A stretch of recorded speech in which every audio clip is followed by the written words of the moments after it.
My name is Pat O'Connor. I'm the broker owner of the Veritas Real Estate Group.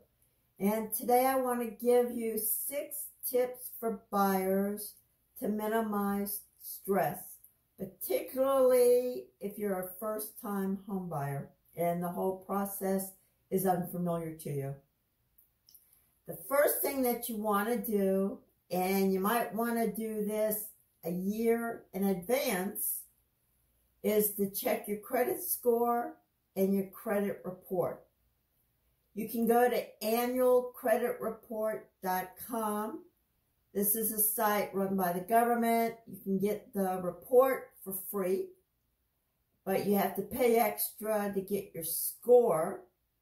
You want to make sure that you haven't been the victim of an identity theft where people have opened up accounts using your social security number and you don't know anything about it, and they ran up charges, and now you're in deep doo-doo.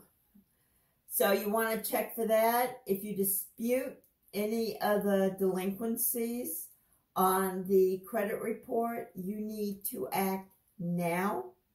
You contact the service provider, whoever says that you're delinquent, and you can get the issue worked out between the two of you, and then they should report that the issue has been resolved, if it has been resolved, to the credit reporting agencies.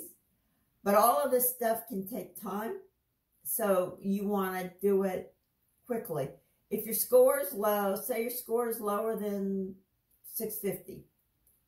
There's different ways that you can increase your score. One of the first ones is requesting a higher credit balance on your credit cards. Score may be low because you have no credit cards. Get 1 or 2 credit cards.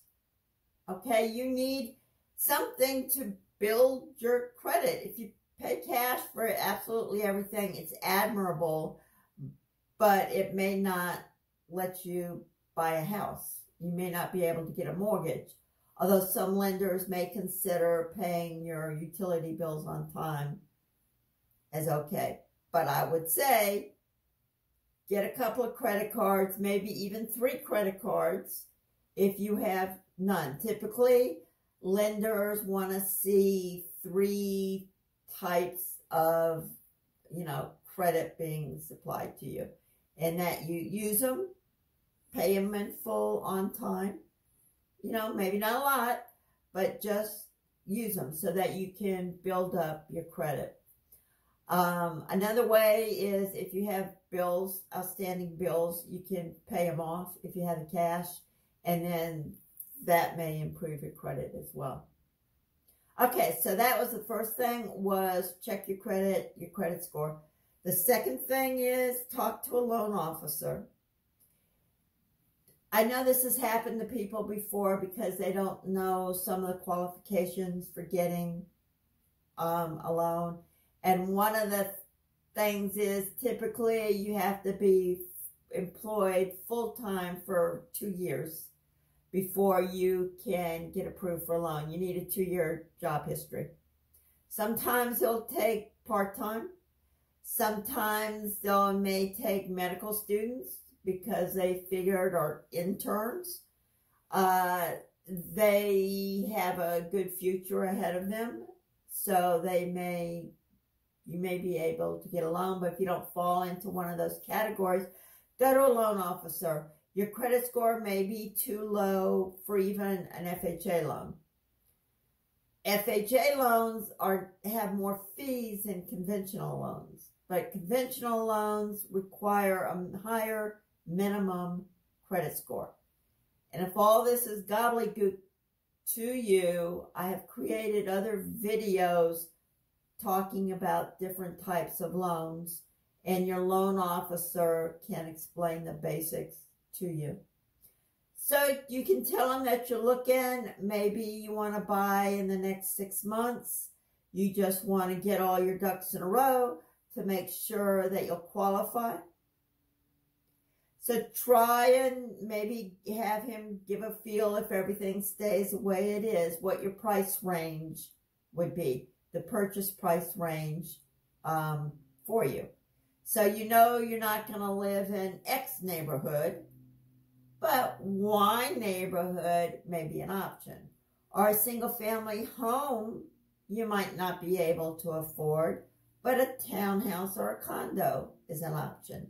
So talk to them initially, get a general feel of what you might expect when you're ready to buy. Third thing is save your money. Buying a home typically is not cheap. Unless you're buying a condo in Florida, you're going to have to pay a year of homeowner's insurance in advance. Insurance here is expensive, particularly if you live near the ocean, where wind insurance is required because of hurricanes coming off the ocean. So you're going to need that. You're going to need a down payment. If you're buying a condo here in South Florida, you are about 98% assured that you're going to have to put at least 20% down payment money. There's very few condo complexes here that are approved for FHA loans. This all happened during the recession when so many of them went into default and were foreclosed. So now it'll be conventional loans for condos with at least 20% down. Okay? So save your money. You're going to have additional closing costs. You'll have lender's fees. You'll have a home inspection report. You'll have an appraisal. You got to pay the loan officer. So keep all of that in mind. The bank wants to see that you have at least 2 months of mortgage payments in the bank. So save the money. Third thing is, if you went to your loan officer and he said, all right, you can probably afford to pay $400,000 purchase price for a house, and it looks like maybe 3.5% down, 3% down will work for you. So you're gonna look on, there's lots of websites that you can search for properties. My link here at the end of in the description of the video. You can search on my website if you're in Florida, South Florida. Start searching on the website to get a feel for what cities, what neighborhoods that you could afford when you're ready to buy. Now, if you're in a boiling hot market like we are right now, it's October 2021 and prices keep going up. If you're looking to buy 6 months from now, and maybe you also want to look, if you've got your A neighborhood, your B neighborhood, look in your C neighborhood because the prices are going up everywhere. So once you have the neighborhoods, drive around, right? And then narrow those down till you can find your favorites. Because eventually when you're ready to buy, you don't want to be driving 20 miles one way, 30 miles another way, 5 miles another way. Try to get it in a smaller area. Easier for you. Looking at homes can be emotionally, physically exhausting. Just saying from experience. Once you're got that, you know pretty much where you want to buy, your credit, you think you have corrected it as much as you can, go back to your loan officer. You want to ask them for a pre-approval letter. Tell them you're ready to buy. If you have narrowed things down to a particular zip code, that may be helpful. If they can write a pre-approval letter for you, keep it, because you will need that when you make an offer on a property. If you're paying cash, you'll need to provide bank statements that show that you have the money in a bank or brokerage account. So this isn't a legal thing that you have to have pre-approval letters or proof of cash, but this is the way the market is. It's a seller's market. They can require anything they want as long as it's not discriminatory. So the last thing, number 6 on the list, is to find a realtor to work with. One of the good ways of doing it, drive around the neighborhoods that you have previously selected and look for signs in the yard. Again, if they're doing a condo, then you're not going to see the signs. But if you're interested in single-family homes, then, the signs will be in the yard. Even if you're buying a condo and you go through the neighborhoods that have single-family homes in them, look at the signs. See, who's selling a lot in that neighborhood. That might be a good choice. You can also, again, on the websites, who's listed properties that you're interested in, you can contact the listing agent, right? Things like Realtor.com list the listing agent. You can also, word of mouth is great. Somebody else had a good experience with someone, chances are they'll have a good experience with you. So those are the 6 tips. First thing, maybe even a year in advance, check your credit report. Second thing, talk to a loan officer. Find out if your credit is high enough for any kind of a loan. If not, he'll recommend or she'll recommend steps for you to improve it. Third thing, save your money. Buying a home can be expensive.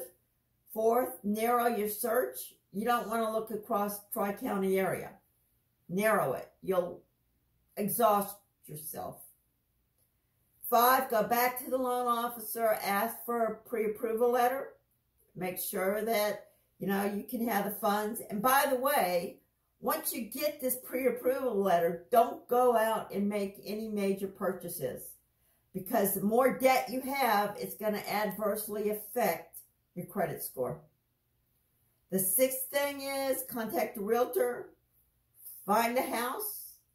If you've done all these previous steps, things should go fairly smoothly unless you run into problems that I've addressed in other videos, like home inspection issues, appraisal issues, that kind of stuff. But you'll be prepared now to make a strong offer and have a realistic expectation that it'll be accepted. Okay, that's it for this week. See you later. Bye.